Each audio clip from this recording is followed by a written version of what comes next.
Today we are joined by Joe Manganiello. You might recognize him from Magic Mike or HBO's True Blood, but we're not talking about that today, Joe. We're talking about your newest film, that is Sabotage. So tell me a little bit about what we're going to expect to see when we go see this in the movies. Really hardcore, gritty action movie from David Ayer, writer of Training Day and the first Fast and Furious, who also wrote and directed Harsh Times, Street Kings, End of Watch, really gritty cop movies.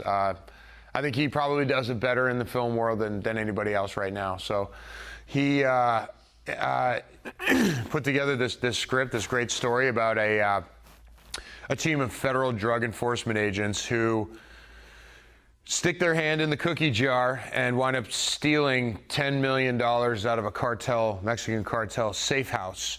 And the price of that is that their team members start getting picked off one by one.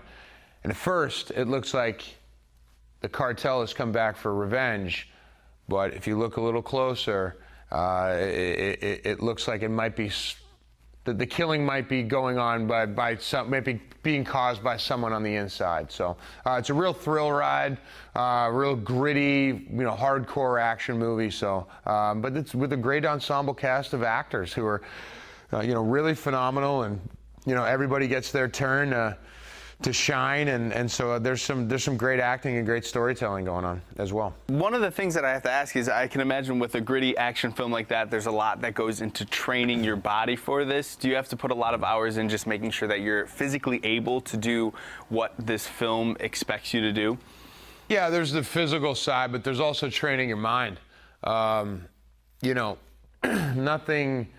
Nothing to me is more disrespectful than watching lazy actors walk around with improper gun handling, with bad gun etiquette, finger on the trigger, muzzling their co-stars. I mean, it makes me crazy, because there are actual people out there who are fighting for your safety, who are fighting to keep us safe and literally in the line of fire, taking bullets, so that these lazy actors cannot do their work and basically do an injustice and slap these people in the face. So, there's a lot of work that goes into it to make those guys proud, to do them justice, to get their seal of approval. So, we spent 4 months training alongside the people who are actually fighting the war on drugs. So there's that. But yeah, I mean, aside from that, there is a physical side of it as well. I wanted to put on some weight. And then I want to ask you too, because it seems like before you wanted to be an actor, you also wanted maybe to go into law enforcement.